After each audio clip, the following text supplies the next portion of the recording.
to. I have it set on my website on the web already. It's just go to if you're going to watch it online, macleans.ca/national-leaders-debate. But if you have TV, you can watch it on City or CPAC or whatever. TV. What is this? Yeah, 1998. me neither. All right, stream going up. All right. You're live. Remember to smile, says Netflix. Netflix? I mean, I'm on Netflix. YouTube. The other Netflix. Me neither. YouTube. Stream going up. Okay, let's do it. Okay, so I can put that away. Is there a place to look at comments while I'm here? There is. Okie dokie. Pop out button. No, that's fine.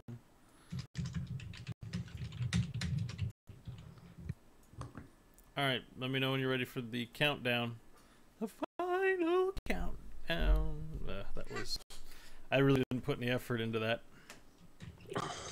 Yeah, I'm actually just gonna tie my hair up. Looks like a mullet with my headphones on. You don't have headphones. You ready to go, Mike? Yep. All right. I just saw a picture of Paul Calandra, and I want to dislap the computer screen.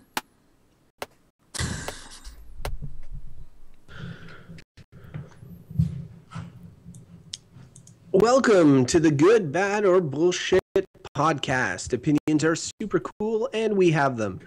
My name is Crofton Steers, and I am very tired today. With me today are two of my favorite broski/gal pals. First is Michael Hodgins. Michael, welcome to the program. Hello, Crofton. Hello, GBB listeners. And of course, alongside Michael is his longtime friend and my gal pal, Beau Schwartz. Hello, gal pal. How are you doing today?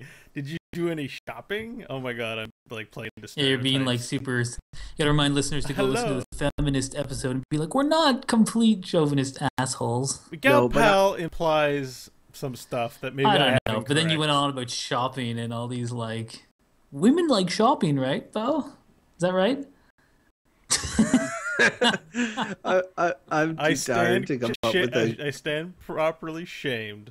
Okay, you were about to say before we started recording. You wanted to say something, but what was it? Okay, something about Harper. Well, okay, so Prime just a few Minister. hours ago, I saw this viral ad, and from Stephen Harper calling out the NDP and the Liberals. Those are the Democrats in Canadian politics, for trying to make Netflix cost more through the law, because we consume a lot of American TV and movies, and so there's a lot of effort in I think Canada to protect Canadian content. So I think I don't understand all the reasons, but there's some sense of like, Netflix, or let's charge them more. And Stephen Harper came out and said, you know what, guys, my favorite show is Breaking Bad. And I don't want Netflix to cost more, because I think Canadians like Netflix. So vote for me is a vote for Netflix. And I don't know who I'm more angry with. Netflix for allowing this to happen, which maybe they can't do anything about and had no say in. Or the Conservatives for even giving me a little inkling of wanting to vote for them, because, man, has an issue never swayed me as much as the price of Netflix. It's so important to me as a Canadian. Politics, man. It's hard stuff. Like anything in politics, I'd be like, what's the truth of that thing? Because the thing is, like, the Conservatives are always saying, like, they're going to the Liberals will raise your taxes. But then you look at the sort of fine print about that, and it's kind of a workaround, like in specific situations. It's all politics. So I'd be like, you need to always know the whole story. You can never listen to any political ad and take it at face value, because it's always a bunch of sort of half truths. Well, what's coming out with that is, first there's like a giant social media thing where people are doing like hashtag Harper Netflix or whatever, or Harper is a TV show, and they're coming up with all these titles of potential Netflix TV shows, like Orange is the New Government, referring to the NDP and other ones. Like there's a lot of like instead of Arrested Development, Arrested Senators or whatever. but the big thing, the big funny thing to me, and this is what frustrates me so much, Mike, you were talking about democracy in a previous episode and how you sell ideas and how you sell stuff. I'm not sure if you've ever gone into a grocery store and you've seen like something that it claims to be gluten free, because right now everybody hates gluten. Not me. I love gluten. Right, yeah. but they Yeah, I know. It's like the popular thing to hate. So you see something, it's like, this is gluten free, and sometimes that makes sense, like bread, but then sometimes you'll get like, I don't know, milk or something, and it'll say like gluten free. They slap gluten free on everything. It's like what they did with cholesterol free way back when. Anyway, so what Harper here has done is nobody has talked about adding any sort of tax to Netflix or anything like that. And so he's just released an ad saying that he is not going to tax Netflix, but nobody has said that they would. And now both other parties are like, well, we're not going to do that either. But as soon as you say like, hey, we're not going to do that, but maybe the other guys will. It's really like a dirty trick. And the funniest part that's getting a lot of traction, thankfully, is that they have already tried in the 2014 budget to tax Netflix, and so it's complete hypocrisy as well. Oh man, politics, it's such a dirtbag game. Yeah, but Netflix is a great game. I just like how Harper dropped that his favorite show is Breaking Bad. I feel like that's trying to sell that he is not an android, that he is a human.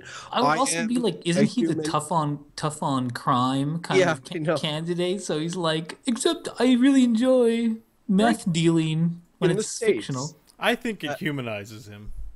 No, but see, that's 100%. Stephen Harper, because it's like, oh, he's not. That's what he's trying to do, Beau. He just worked on you. He's not all about prisons. He also appreciates the struggle of Walter White having cancer and needing to sell drugs as a last-ditch effort to provide for his family, even if they hate him for it. What he just did was pander to people who love Breaking Bad, like you, I know. and Isn't it that worked. what politics is, though? It's pandering. And what's funny about it too is he started. It reminded me of a robot trying to sell that he's a human, because he's like, one thing you might not know about me is I enjoy movies and television shows, like other human beings, including name a popular show here.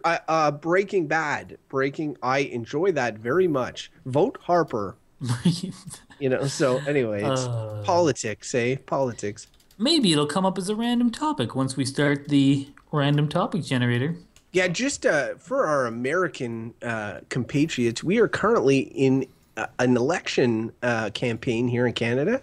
So every episode for the next 11 weeks, you may hear one or the other of us or the third of us opine about the state of the campaign, and don't worry, we're also still laughing about Donald Trump. Everyone finds that so hilarious. Wait, I hope he becomes president. Are we voting in 11 weeks on this guy? In Canada, yeah. That's the longest election period since 1876 or something. That's crazy. All right. But in the States it's way longer. It's very different. All right, let's go. Let's do a topic.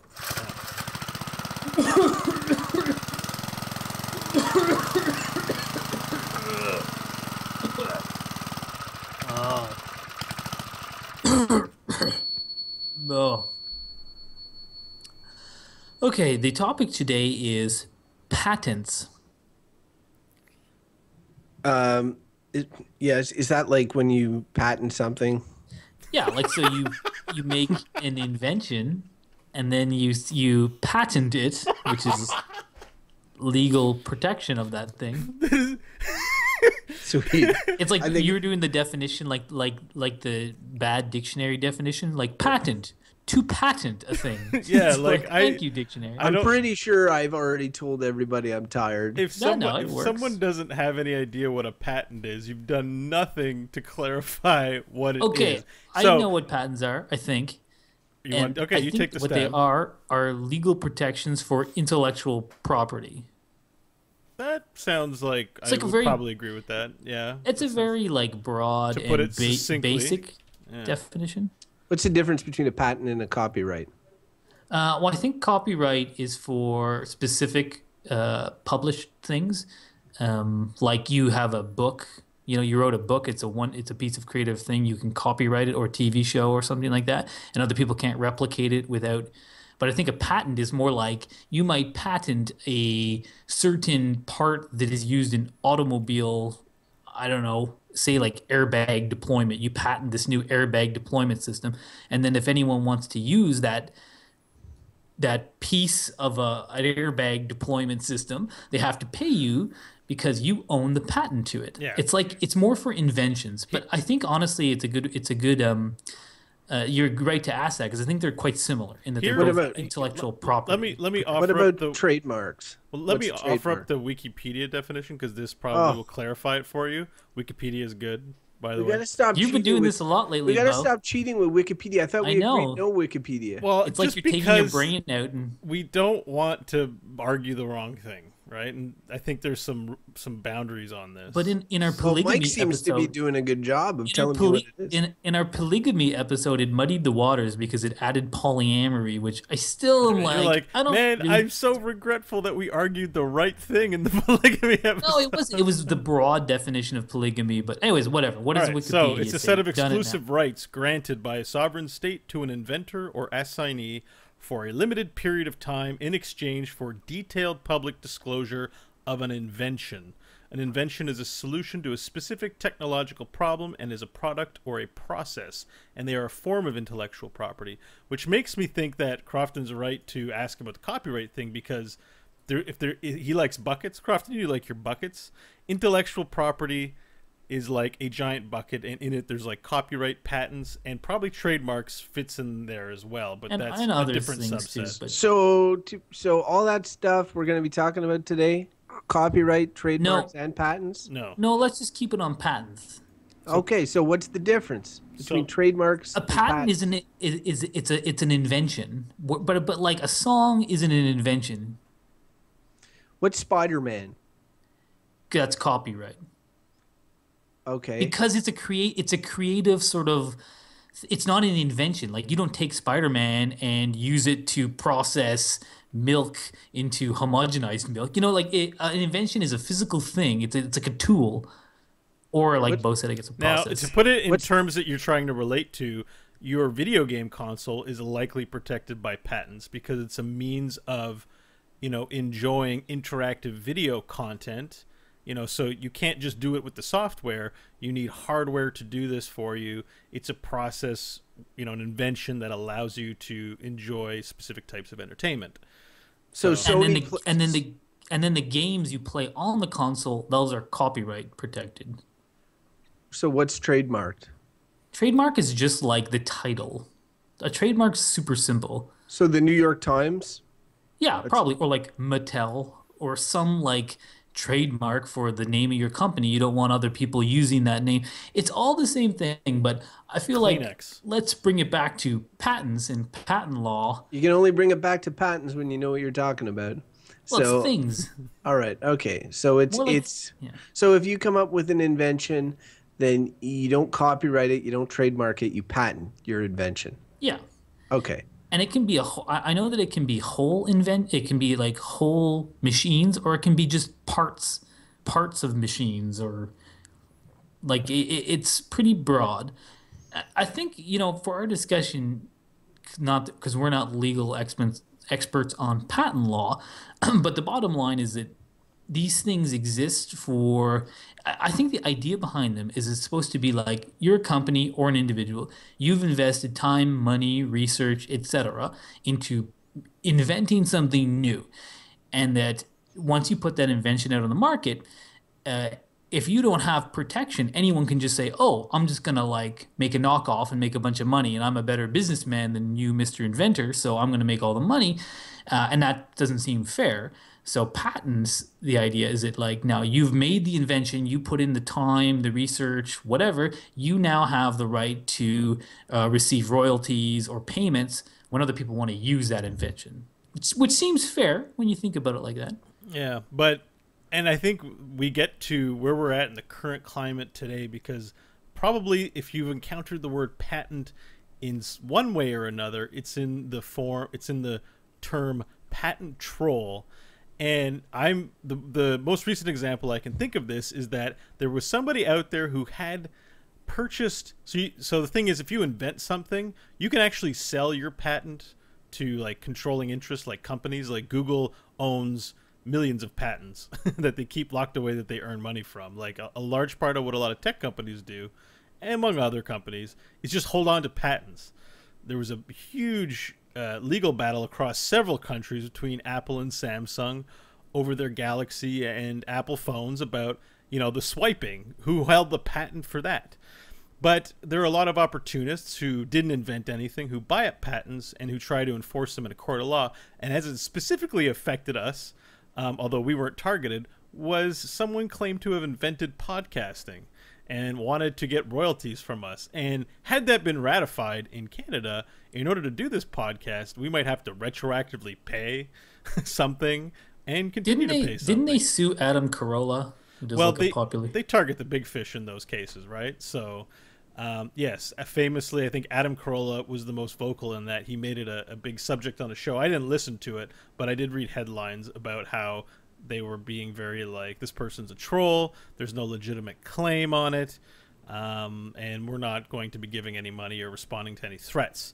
And a lot of times how patent trolls operate is that they don't want to go to court, they just want to threaten you, and you settle, and they've won. And, it muddies the waters for legitimate cases of patents versus, people trying to gouge money. I don't understand at all. If it's an invention that you come up with, how can somebody else troll you with it? Well, no, they buy the pesticide. So say you're the inventor. You invent this thing, and you apply for a patent. So now you own the intellectual property. Then some big company says, like, oh, this thing's going to take off. Here, we'll pay you $1 million for your patent. And you're just an inventor. You're like, great, I'm happy to have it. They take it. They watch anyone who's doing anything that might be similar to this thing and suing that person. Because like what it comes down to, it's not just like we talked about, the very basic thing of like it's protection for your intellectual property, you did the work, whatever. But a lot of this just winds up in courts where people through legal action or threat of legal action essentially just quash people using new technologies or try to squeeze, blood from a stone from other people using it who might not even know they're using it. The podcast example was a good one because it's like people just like, oh, whatever, you just record something, put it on the internet, right? How can someone own that? There's tons of detailed work that goes into this, Hodgins. I don't know what you're talking about. But the thing is some of these things can get so specific, like you might not even know. Like there's a whole bunch. Like when you go to submit a patent, I think half of what the legal people you hire to do is search other patents to see if the thing you have is enough different to get its own patent. And so because there's so many things out there, because you might invent something that you legitimately think, oh, this is a sweet invention. And maybe you did come up with it on your own, but it might just so happen that somebody else in like 1913 or something invented the same thing and some company holds a patent on it and is just waiting for someone to use it. Because like there's so much that's patented. Like that's the kind of issue. I don't understand why patents are transferable. So like if I created something, how is it that I'm able to sell that? Like I'm the one that created it, so I sell it to company X for X amount of money. The patent, it's still me who created it. It seems like they shouldn't even have the right to be able to buy it. Like it's like it seems like what is the justification? I guess what is the justification for why patents can be sold? Why wouldn't you just have it? I patent it when I die. I mean, like the patent's done. No, but once if you sell your patent, you don't even have the right to use it without paying it. This is again back to copyright, but there's this. But really I don't understand why that is allowed to sell your patent. Like because that's the whole point. You're putting it into like legal like you can. Well, let's say you invent a cancer curing drug. You just magically hit you lightning. You stayed up all night. You came up with it. It works. It's tested. It's peer reviewed. You came up with it. You hold the patent. Good. But you have no have you ever worked for a pharmaceutical company? No, but if I manage to develop this, I probably have some skills. But do you want to spend 24 hours a day for the rest of your life working on this thing, or would you rather just say, you know what, give me 10 million, you guys save the world, I did my part? And I think a lot of people who are patent holders take that option. Not everyone. You might say, cut me 10% or cut me whatever percentage points. But you can give them the recipe or the formula or whatever without necessarily like. Well, yeah, you but they can, can't and then they legally can pay use you it. royalties. So like that's Yeah. your option as well. But there comes a point where you might have to renew your own patent. It costs money to apply for a patent. I don't know what it costs. I don't think it. But the point is that your patent can be bought, just like Yeah. copyrights can be bought to different intellectual properties like comic book characters or whatever. If you watch it Dragon's just- Den, they're Beau's example makes kind of sense to me, like his example, but I still like without having a good reason of why you could transfer a patent or why you can sell a patent. It sounds really stupid to me. Like it's like somebody comes up with an idea for something. It's you've created something, invented something, whatever. You patent it and say this is my thing I created, and then it's like so it's like it belongs to you whether you like it or not because Yeah, you're the guy you're who invented it or girl that invented the thing. Yeah, I don't understand why it's allowed for you to sell the patent because Because it's money to be made, right? So like that's a big business. I think around that's a owning big these that's a big things. question. I mean, we could tomorrow go to government or parliament and say, "Listen, this is ridiculous. We shouldn't be able to sell these things. Let's change." Like that's just what we decide, or somebody in history, or the people. I feel like decided. there must be an advantage to it. There must be something that I'm not thinking of with regards to selling patents. And maybe Beau's thing, like companies do things selfishly. So, I mean, they're not going to make the cancer curing drug unless they reap all the profits. I don't know, but like that's the part that because I might want the option to sell. Like it might be like, you know what? I don't want royalties. I want to unload it, the whole thing for a big windfall. You know. But yeah, no. See, I understand that you would, but that's like you wanting money and stuff. I'm talking about in theory. I feel like it's a moral question almost. It doesn't make any sense to sell. The idea of the patent is to say, I invented this. If I understand correctly, what you guys were saying, I invented this. This is like Protected. my protected idea. And then it's like, okay, you can have my idea now. Now it's your idea, and it's not even mine anymore. Yeah, but that's bullshit. It's just this, but it's just the same as private property. You got to think about it like this: like, say you have a piece of land, and you build a house on it. It's your house. You own it. You can live in it as long as you want, and your children can live in it, and whatever. You can use it like a house, or you can sell it to someone, and it becomes their house. You still built it, but it might be more valuable. You might want to move. You might want, maybe you're done with that house. It's the same thing, except it's an invention and not like it is treated like property. It's a good way to think about it. Yeah, I guess. There's a really funny story, and this is more copyright, which I find hilarious. I'm a fan of John Fogerty and CCR, as I think you guys are as well, because they're awesome. So at one point, John Fogerty, when he was with CCR, wrote a bunch of songs, and he was under contract with a record company. And then he didn't like his contract, so he just quit. And because he violated the terms of his contract, all the copyrights to his songs became owned by the record company. Then later, he wrote other songs, and they sued him because the song sounded too much like John Fogerty songs, and they owned all these CCR John Fogerty songs, so they sued him for copyright infringement. He's John Fogerty. It got thrown out, but it's like a famous, insane copyright because there was money to be made, right? And it was that his songs were similar. They owned the copyright.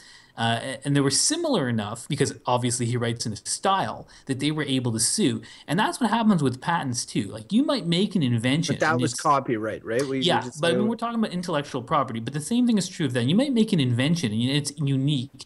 And then someone looks it up and says like, you know what? This is very similar in principle to the invention that I made 10 years ago. And I never used it or brought it to market. But I own the patent. And I think when Beau's talking about patent trolls, I think that's part of it. So like these companies will buy up patents that are just sitting around because there's tons of patents that are like unused, right? You can buy them all up, and instead of bringing, and this is a part of the issues with patent, instead of bringing them to market, like these are neat inventions, right? They could help the world, people would like it, whatever. Instead of doing that, these companies just buy them and sit on them. And then if you come along and you actually you make something, you make a product, and you, unbeknownst to you, you kind of use something that they own a patent on, and it might be really like simple, a process or something like that, and you weren't even aware of it, then they sue you. And I think that's a lot of what the patent troll is about. Like they don't use the patents to make products or inventions. They just sit on them and then sue people for infringing on their patent rights and just try to milk the money out of them. I think that specifically with the tech sector is that a lot of these patents that were written, you know, in the 80s and the 90s, and everything was vague and ambiguous and open to interpretation as well. Like that's a big issue, that we might grant patents a little too loosely, you know? So like in the podcasting example, it was like a means of transmitting audio over wires or something like that, which is like kind of describes the internet, but not in a very sophisticated way.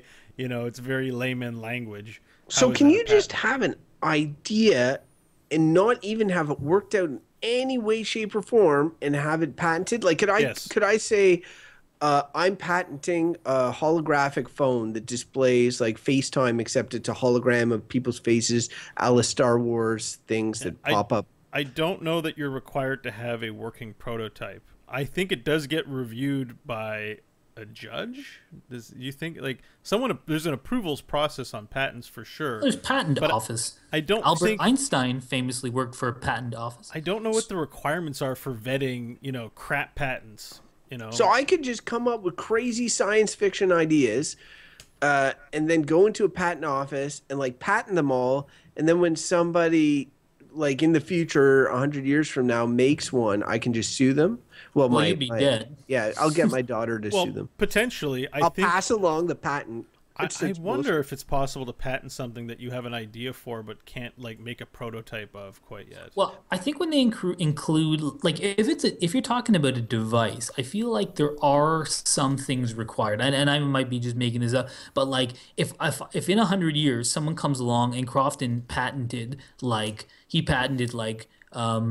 transporters, sort of like Star Trek, but said they're a bit different. You go through like a wire instead of the air, and then someone invents that, you know, in 100 years, and then they get sued by Crofton's daughter because she's a patent troll by then. Sweet. Then they makes me so proud. You raised her well. And then they say, okay, yeah, well, his patent said, you know, transporting through a wire or whatever, but here's the specific schematics of the thing we developed, blah, blah, blah, and then they lay it all out. Someone might review that and be like, yeah, okay, you know, his patent only was a concept, and this one has some really specific stuff in it, which he doesn't own, so maybe then they don't own it. Like, I don't think you can be that general. Listen to this. I just saw this because Beau's using Wikipedia, so now I'm cheating too. Come on, you cheaters. United States patent laws do not require you to have a prototype in order to apply for a patent. All that is required is that you be able to describe the invention so that others could both make and use it. So while you do need to have some kind of identifiable embodiment, you can start by proving your concept on paper. So like I just draw a picture of a Star Trek teleporter, be like, okay, so you know, you start here and then you disappear into the air, and then you appear here because of the metachlorines. And then I'd be like, please give me money. Right. I have to imagine. But then anyone who invents it is like, yeah, but mine doesn't use metachlorines, and his said they did, so not patent infringement. Like, I just think that why it's such a muddy thing is because so much of it is convoluted like that. People just make up vague things and then try to sue other people. This is tied so heavily to like the legal profession. Yeah, to lawyers. I was thinking the same thing. I was like, this is a throwback to our lawyers episode and how they have like the codex of law of all these different things that nobody else can interpret, and in the end act in a parasitic way to essentially extract money from all the rest of us. That's anyway, the law. This is getting me frustrated. So there's other interesting examples though, like Elon Musk. He's like the famous billionaire of electric cars and other inventions. He founded what was PayPal. PayPal, right? PayPal was that made him rich, and then he's done all this like SpaceX and Tesla cars. He seems like a legitimately interesting guy. So what he did was he released all the Tesla patents, I think, which recently, which is considered a big move. Because if you want to build something better for the world, if you give patents away for free, what you're essentially telling other companies is like, hey, you can just now you can make your own electric cars like we have. And it's like it's seen as like a kind of gift to the future because instead of just being a sort of miser and saying you're all going to pay through the teeth to use this technology, by releasing patents, you're encouraging this stuff to bloom in the world. And I think what the patents, one way to look at it is that it stifles growth because people are or creativity or innovation because no one wants to pay all these patents out for all the little pieces they might need to create a bigger invention, but half of them are patents. It might cost you more money to buy out the patents than to build the thing. Yeah, I like how much you use P in that sentence. To pay out the patents of the pieces to the people. Did I mention he owns PayPal? And there's no more better example of why this can be such a great thing for all kinds of industry and culture in the software movement. Open source is a big thing in the computer world. So like if the only browser you could use was like Netscape, that would really suck if they had all the patents. But no, we've got Firefox, so we've got an alternative made by the community with open source things where no one's saying like, yeah, you can use this plugin or you can use this essential piece of software code, but it's going to cost you for every download or whatever. So like having free stuff like that is huge, and it is a big deal that I didn't realize Tesla released their patents for other it's pretty recent. That's like a big step so. To say like, yes, it's not all about money. It's about making our communities better, but advancing technology. That is incredible. And we need more people like that. Because the other problem with some of this stuff is that I think another famous example of patent is the telephone. You got Alexander Graham Bell, which we're all like, woot woot, Canada, we invented something, or someone from here did. Basketball. But some other dude, also invented the telephone. I can't remember who it was because no one gives a shit about him because he didn't get the patent office first. Wasn't James Naismith? He invented basketball. Who cares about him? I'm just Canadian. In any case, the telephone is one of those things, and the other guy arguably even invented it before Alexander Graham Bell, but he got his patent in first. So that's a frustrating. Isn't the famous example with that Nikola Tesla and Edison? Isn't Edison didn't he steal a ton of? Tesla's ideas turned a lot on being like super genius. It used to be that everything, and now it's been revealed that he just patented a lot of shit first. I think Tesla worked for Edison. So, yeah. But like that, the thing is that stuff you produce in your job is not owned by you; it's owned by your employer, and that's the same case for that. So he worked for him, and he's like, I came with these ideas. Like, well, I'm your boss. I own the stuff, and that's the thing. If you look into like most employment contracts, like your employer owns the intellectual property you create. Every employment agreement. You can't just take it out and do stuff with it. And people have been sued for that too, for leaving work and been like, oh, I made this thing, and be like, nah, you don't own it, even though you invented it because we employed you and we own it. Yeah, well, you sign an employment agreement giving away that right. That's your. There's a difference, though, between that and saying that you created it, right? Well, I mean, they might say our company created it, and it's the Edison company, and so, it gets associated with his name.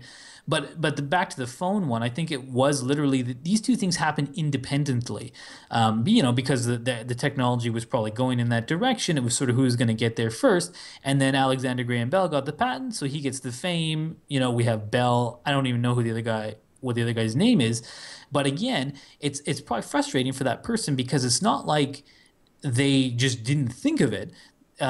They did think of it independently, but now someone owns the idea. And that seems kind of like bullshit because if you didn't actively steal it from someone, and you came up with it on your own, it seems unfair that someone else can be like, oh, sorry, I thought of that. Like, I don't know how many times I've been like, some TV show has come out and I've been like, man, I thought of that idea 10 years ago. But, and then, like a lot of what this, because a lot of what we're talking about here, I think Crofton, it was astute in his reaction for how is it fair to sell things? And when you mentioned the Tesla giving away, or just making it open source for their patents, Elon Musk or the organization, like to me, I immediately think of all those opportunists, all those business people who are successful in the way that we structure our society, going like, haha, a bunch of fools. Let's see if there's an opportunity in here to use these to make money.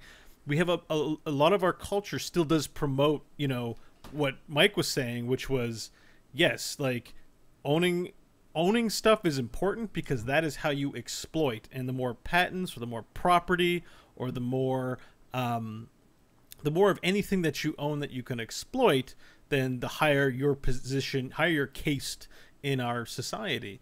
And that might be, you know, as a part of a company or as an individual or as the head of a company. And I think it is problematic. I think we do want to protect people's rights if people create art or they create inventions or they create things. I think the spirit in which we do this is correct. I think that we have a really big problem on our hands with how it's a puzzle piece that fits into the way that we organize ourselves. And I think we still do promote opportunism and selfishness more than anything. That's what makes that thing astounding. And I wouldn't, just before we all get super excited about a Tesla and Elon Musk, like, look, he's starting a new industry in which he requires a sizable amount of infrastructure, including charging stations across the country. I mean, he's on the boots on the ground first with this idea. He opens it up to everyone. He makes it open to everyone, and it will allow a much more rapid expansion of his own business. I mean, like, yes, it's good, but I'm not saying he's an angel or that he. I know. I just think it's coming across that. Popular was kind of things were open sourced, but anyways, the example I saw this news story the other day that made my head want to explode, and it was kind of, you know, obviously presented in a way that made my head want to explode, and it's about pharmaceutical companies, which pretty much when you start with that already makes you angry. So there's this drug. I don't know what it's called, and it treats this very rare disease that almost nobody has, but it's fatal, and it presents in like children. So you're like, you got this happy 7-year-old kid, looks really cute, and you're like, oh, what a wonderful kid, they'll have a great life. And then they get this disease that almost no one gets, and they're gonna die, and they can get this drug, but the drug costs $500,000 a year, every year for life. It's not a cure, but it will give them a normal life, but they have to take it like every 2 weeks, this infusion of this stuff, and it will give them normal life. $500,000 a year. Now, this pharmaceutical company owns the patent to this drug, and no one else has the patent to it. They can't make it. Apparently, the drug costs less than 1% of that amount of money to make, but they can charge whatever they want. And the worst part is, a lot of the initial research that went into making it was done in universities. Probably 80% of the research was done in universities to get it there. But they're the ones that own the patent on the actual final drug. And they did do the work to make it, you know, the final drug. But now they own it, and they can charge whatever they want. And essentially, like, governments end up paying for it because nobody can afford that, right? You know, and governments don't want to let some child die for the cost of a drug, so they just milk the system for it. And that seems so criminal, but that's like patent law. And it's interesting because this whole conversation, I've thought of patents as, I don't know, maybe you think about it as sci-fi inventions, you think about the future. We've talked about stuff like phones or Tesla or any of these things, but really where patent law seems to be practiced a lot is in the healthcare field and with drugs and pharmaceuticals. And that's really frustrating. And you hear these often these disclaimers about, because now sometimes there's what is it, generic versions of the drugs, and there'll be big scare tactics like, oh, don't use the generic version, you know, or you're gonna get sick if you use that version. And that's like the whole concept of that people are getting sick and we have the cure to these people, but like, you know, that cure is not accessible because a company is trying to make exorbitant amounts of money. It seems to me that negates a lot of the goodwill that comes from the patent process, the idea that you're protecting an idea, because there's a lot of pop culture, a lot of I can't even think of a movie, but I know there's at least one that's about somebody stealing somebody else's idea, and it's, you know, becoming rich, and then the other guy's poor, and then he eventually somebody discovers him or whatever. Like this is a common trope in pop culture, the idea like, oh, you need to protect your idea or these cruel business lords will take advantage of you, when in fact, like, it feels to me that the removal of the patent system in its entirety may do less harm than keeping it in its current state. Like, it sounds pretty dysfunctional. It does, but then people will use the argument of like, well, why should I spend all these hours in like pharmaceuticals always talk about R&D, right? The research and development. And for some drugs, certainly they invest, billions of their own dollars. And they say, well, why would I do that? Why would I spend that money if then when I make it, generic drug company just says yoink, and then they make all this money and sell it cheaper. Like that's the idea. So some people say that what patent law helps do is allow people the security to take risks on new things and new inventions. And clearly it's a super muddy thing because you want to be like, yeah, if someone wants to spend all this time, you like to make something new, to invent something new, you like to think that they're going to at least be able to make a good living off it or do well off their invention. But yeah, like that fear that you said of people that if you don't have that protection, someone's just going to take it. But this comes down to the fact that we live in a society that everything is based about how much money you can make, and like that's what drives people, not like the goodwill of humanity. Like as much as you like to think, it'd be great if pharmaceutical companies just exist to try to cure people of disease. Ultimately, they exist because they make money. People are sick, they don't want to die, and they'll pay you money if you can make them not die. And, I don't think it has to be like that, but that's the way it is now. And so for it to keep functioning, I feel like, people won't need those, or that's the theory. You need the protection or else you won't take the risk. I feel like there's other, like, okay, you go into a grocery store and there's Kraft dinner, and then there's like President's Choice or Irresistible or whatever, some other Kraft dinner that's exactly the same. It's like a generic whatever version of Kraft dinner. But so your example of like, yeah, I can understand why would we invest in R&D? Why would we do all this stuff? The reality is you still get to sell. You invent the product. You're the creator of it. You sell it first. By the time other people figure it out, you've already made a tidy sum. And then people are always going to sell at a profit. Like your competitors are going to sell at a profit eventually as well. You just might make a less egregious amounts of money than you would if you held the patent to it. So, I understand that their argument, but their argument is really just, no, we don't want to be rich. We want to be Scrooge McDuck filthy rich. Like that's so. Anyway. Welcome to capitalism. I'm ready for a verdict on this. All right, let's bring in the animals.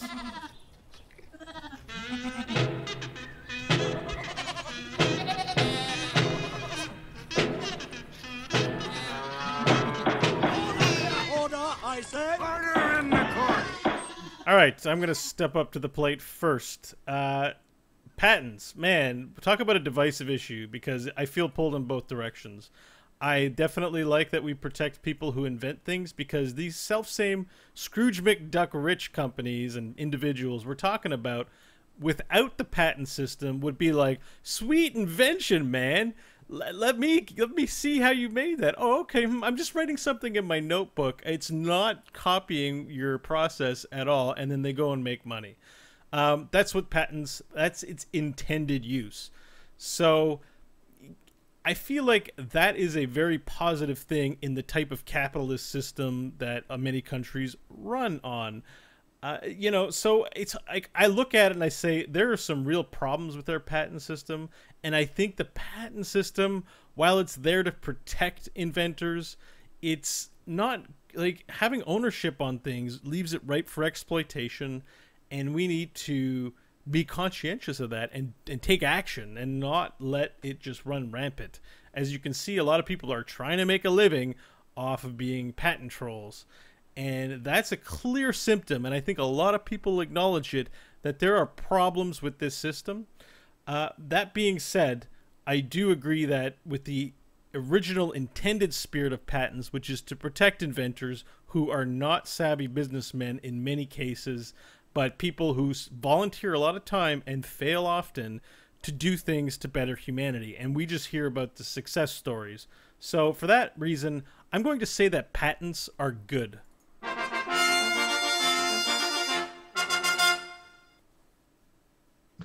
Okay, I'll go next. Honestly, I think both of you guys have thought about patents a lot more than I have in my life so far, and maybe that's due to my lack of anything resembling a good and innovative idea. But I could see how patents would be something that would. And judges. I see the benefits of protecting an idea. Like nobody likes the idea of their idea being stolen.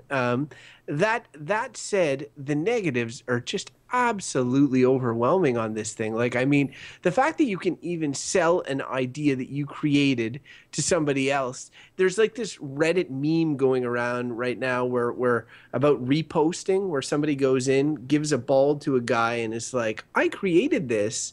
I made this, and then the other person picks it up, looks at it, and then says, I made this, and then walks out, obviously about to take credit or repost it. And that's seemingly what patents are. It's like you just pass around this hot potato that says that you are the creator, you are the owner of this thing. I know it's not exactly the same thing, but it's very frustrating in theory, and especially the medical side of things that we talked about at the end is something that really troubles me. Like, I mean, the idea that people could be sick and not able to afford what is really inexpensive medicine to create because somebody is charging exorbitant amounts of money due to patents. It feels like it's in conflict with the idea of humans helping each other and bettering each other, bettering themselves collectively. It's like the ultimate triumph of the individual over the collective. And for that reason, I'm going to just go straight up and say that patents are bad.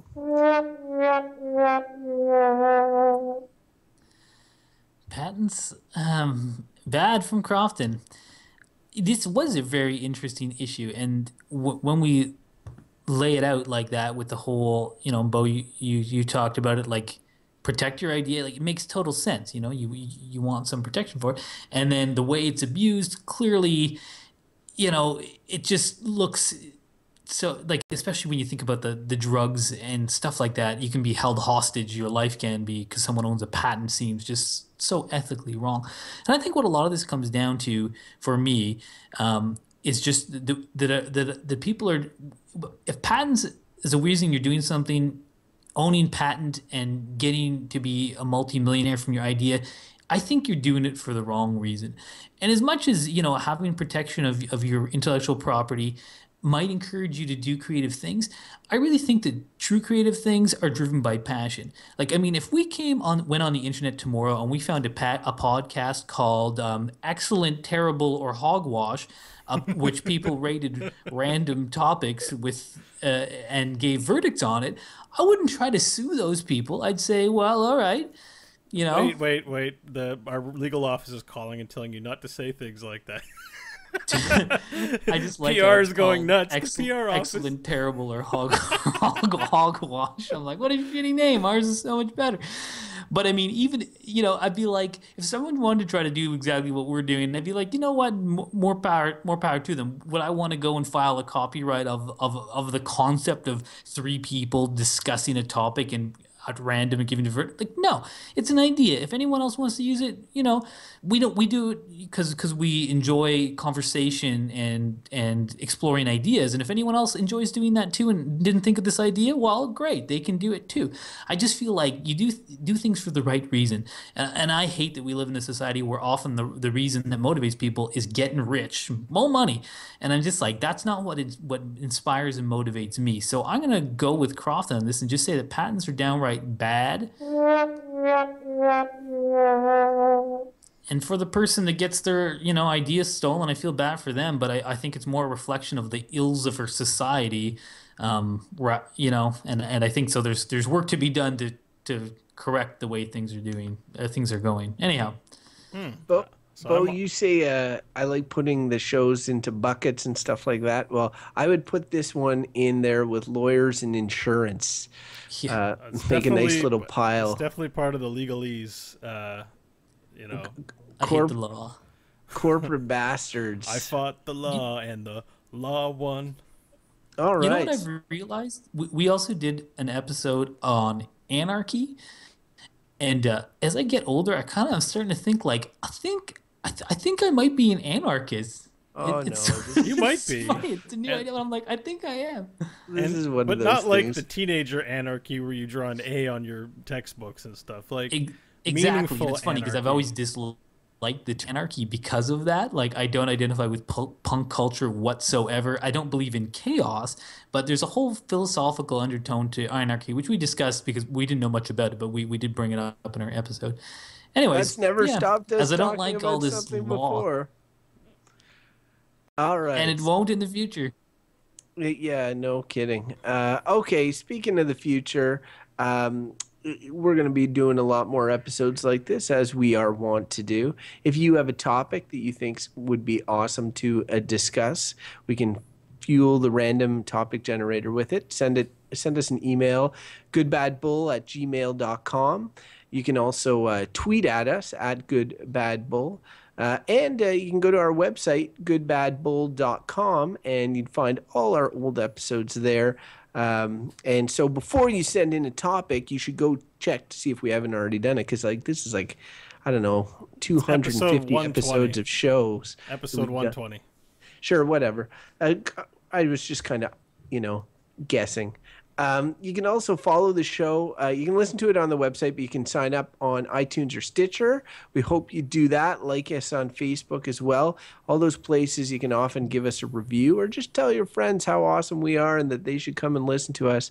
That's always great and appreciated.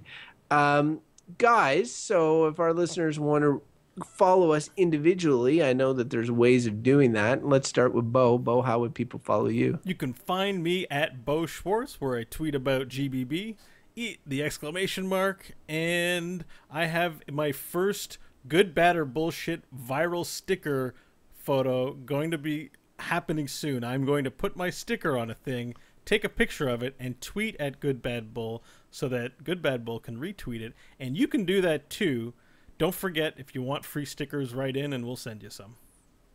I tell you, that sounded pretty dirty. Viral, stick my sticker on a thing. I have no idea what your photo is going to be, but just remember there could be kids following our Twitter account. Michael, if people want to follow you, where can they do that thing? They can follow me at ML Hodgins, and I promise I'm thinking more and more about making a tweet. I haven't really done one recently, but there's a lot. I should do one for the viral campaign at the very least. You have a reason to tweet. Oh, I did. I've done a few for those. Those are the only reason I would do them. But the other day I picked up my phone and I was like, I should tweet something, and then I was like, I don't have anything I want to tweet right now. Well, there's a lot of characters to use. And you can reach me at Crofton Steers. Well, guys, I learned a lot in this episode. I have to give it that. I asked a lot of questions because honestly, patents wasn't something that I was too well versed in before. Although on my comic books as a kid, it was weird because sometimes Spider-Man, it would say Spider-Man and then there would be a little copyright symbol, but then it would say on an X-Men comic or something, it might say X-Men and there'd be a little trademark. And it was for different characters. Sometimes it would be a copyright symbol, and sometimes it would be a trademark symbol. And honestly, I had no idea what the effing difference was. But both are not patents. No, I know that. But we talked about. But they're all in the intellectual property. I understand the crossover of those things. Why would X-Men be? Why would one be trademarked and one be copyrighted? I don't understand. But I think they're different kind of protections and for different kind of things. I'm sure if you Google it, you'll find an explanation pretty easily. What I also find interesting about all this stuff, and I'm sure it'll come up at one point, is another type of topic. But this is all related and extensions of private property, which is an interesting sort of concept that we take as a granted in our society. And I'm sure we'll talk about it at some point in the future. But it's an interesting one too, as a broader, but it's related to this stuff. One final confession: there is a. Oh, go ahead, Crofton. No. Go ahead, Beau. Sorry. Because we were talking about if there was another podcast out there called, Hogwash Excellent or Gnarly, or something, and there actually is another. I discovered this 10 or 11 episodes into us doing our show a few years ago. There is another podcast out there called Topics, where they pick a topic at random, but I don't think they do our verdicts thing. But I intentionally avoided listening to it because I didn't want it to taint what we did with the show. But Who knows who We came must first? sue them. Let's sue them. There's a legal battle. I think we should call our lawyer friend. Well, if they existed before us, we lose, right? I rate their show bullshit. But maybe on a technicality. There you go. That'll be our legal defense. Our legal defense will just be an episode of GBB that we'll try and record in the court. Yeah, and it'll be like we'll make sure to give it a unanimous bad, and we'll be like, "Sorry, judge, it's a unanimous." And it came out of the random topic generator. We couldn't have set this up at all. I just like if we were like we all listen to the show and it's just super amazing and then destroys our will to do this show. We're like, well, just listen. We replace our goodbadbull.com website with just listen to topics. It's really good. Yeah, I like our title better. We got a better brand, I think. But no disrespect to them. I'm sure they're great. You know, don't sue us. Them or excellent, terrible, or hogwash. And on that note, it's like our Bizarro show. Yeah, like that Seinfeld episode with the Bizarro Jared. All right. So turning up the live stream. Bye, live stream. Thank you for tuning in so much. If you watch live or you're checking out the video on demand, take care. Bye, guys.